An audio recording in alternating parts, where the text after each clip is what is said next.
Bueno, entonces hemos llegado a nuestra tercera hora de clase. Vamos a continuar mirando como los cambios o las nuevas disposiciones en tema de infraestructura que corresponde a la capacidad tecnológica y científica o técnico-científica, ¿cierto? ¿Por qué? Porque es una de las condiciones que debemos cumplir para dar trazabilidad a la norma, ¿cierto? Entonces, Eh, habíamos hablado de consultorio, ya teníamos claro que son 10 metros cuadrados, que el lado mínimo, el lado más corto debe tener 2.5 o ningún lado puede ser más corto que 2.5 metros, ¿cierto? Ahora vamos a hablar de consultorios donde se realizan procedimientos. ¿Y qué dice el consultorio donde se realiza procedimientos? Dice, cuenta con también área para entrevista y área de procedimiento, es decir, la camilla o el área donde se realiza el procedimiento. Y dice, perdón, yo corro para acá para poder leerlos.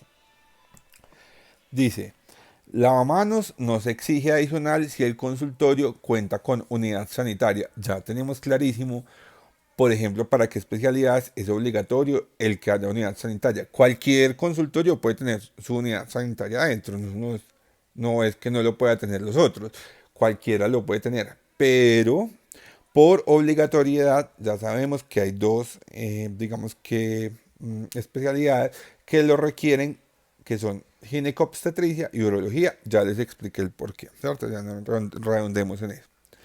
Dice, lavamanos no se exige adicional si el consultorio cuenta con unidad sanitaria. Como habrán especialidades que no exigen, por ejemplo, vamos a hacer un ejemplo muy vivencial y claro de lo que sería en este caso uno que no necesita. Estamos hablando eh, de dermatología, ¿cierto? Entonces, dermatología, según lo que yo acabo de decir, no necesita unidad sanitaria, ¿cierto? Pero es una especialidad que puede llegar a requerir, digamos que, consultorio de procedimientos, porque lo que también les expliqué al principio, ¿cierto? Por eso mismo, entonces debemos garantizar que el consultorio sí cuente con mínimo 12 metros cuadrados, ¿cierto? Independiente de que no tenga el baño, sí debe tener lavamanos, ¿cierto? Entonces, si ahí ya tenemos claro esta instrucción, quiere decir, lavamanos no se exige adicional si en el consultorio hay baño, pero si no hay baño, debe existir el lavamanos. Debe existir una mesón de trabajo con poceta para lavado y desinfección de equipos. Es decir, que adicional al lavamanos, yo debo tener una poceta donde puedo ponerle el instrumental que utilice para lo de dermatología o para lo que utilice el consultorio de procedimientos para poder ahí depositar como todo el material sucio. Y dice, el área de procedimientos permite la instalación y movilización de equipos y personal necesario para la atención del paciente en condiciones de rutina. Entonces, ojo que cuando yo voy a habilitar, si a mí me llega la, la visita de verificación y de habilitación, y yo digo, este es un consultorio donde se realizan procedimientos, pues entonces ahí me van a coger la norma y va a decir el habilitador, bueno, como este es un consultorio donde se realizan procedimientos, enséñeme por favor el mesón de trabajo con la poseta de lavado y desinfección de equipos. Por favor, le va a decir a la persona que va, digamos que verificando las condiciones de infraestructura. Por favor, me mide que efectivamente el consultorio mida mínimo 12 metros cuadrados. Entonces, ahí ya con esos dos, si no las paso, ya me dicen, este consultorio no cumple y ya me pueden a mí, digamos que, solicitar un proceso administrativo porque estoy prestando un servicio en una infraestructura que no cumple con las condiciones mínimas de, que dicta la norma.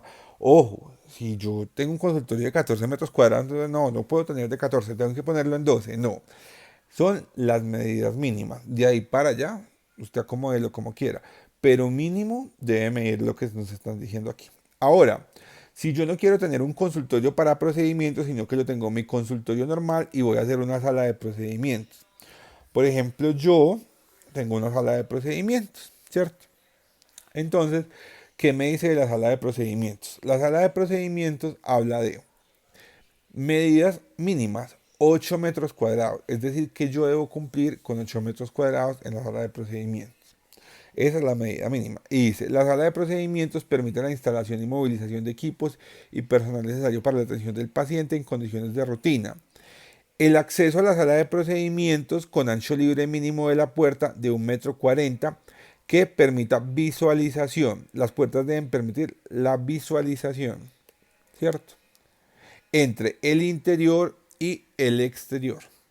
Entonces, imagínense pues, debe existir un área de visualización entre el interior y el exterior a través de la puerta. Y la puerta, según lo que dice la norma, debe cumplir con 1,4 metros. Es decir, que yo tengo una sala de procedimientos, el ancho de la puerta no puede ser inferior a 1,4. Vuelvo y hago el ejemplo.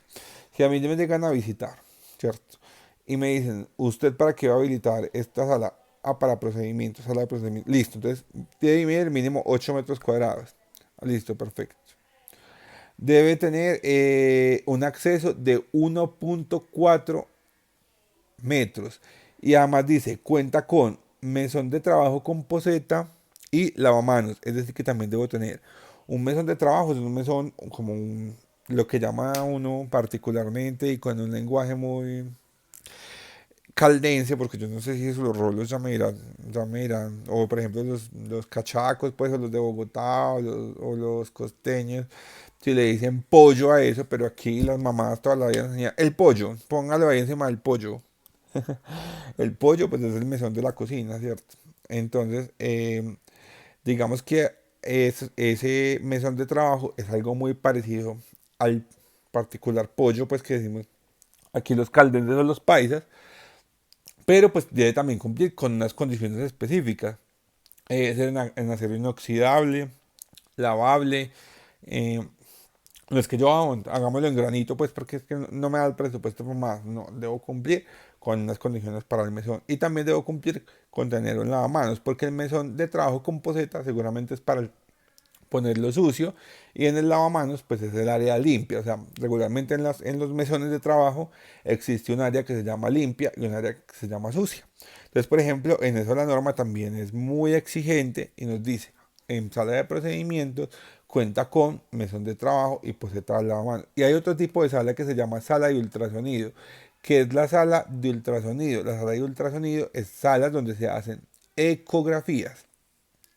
Ojo pues, ecografías. Entonces dice, yo voy a habilitar una sala de ultrasonido. Yo, por ejemplo, tengo una sala en la que uso ultrasonido. Digamos que a mí no me aplica tanto sala de procedimientos, sino que me aplica más sala de ultrasonido. Entonces, por ejemplo, en la sala de ultrasonido, ¿qué me dice la norma? Estamos hablando de todo lo que es estructura, capacidad técnico-científica. Entonces me dice, si usted va a habilitar el servicio de sala de ultrasonido, las especificaciones o el área mínima en metros cuadrados es de 10 metros cuadrados, o sea que corresponde a la misma área de qué, pues a la misma área del consultorio, porque ya lo habíamos visto. Entonces dice, sala de ultrasonido, dice área mínima 10 metros cuadrados sin incluir unidad sanitaria.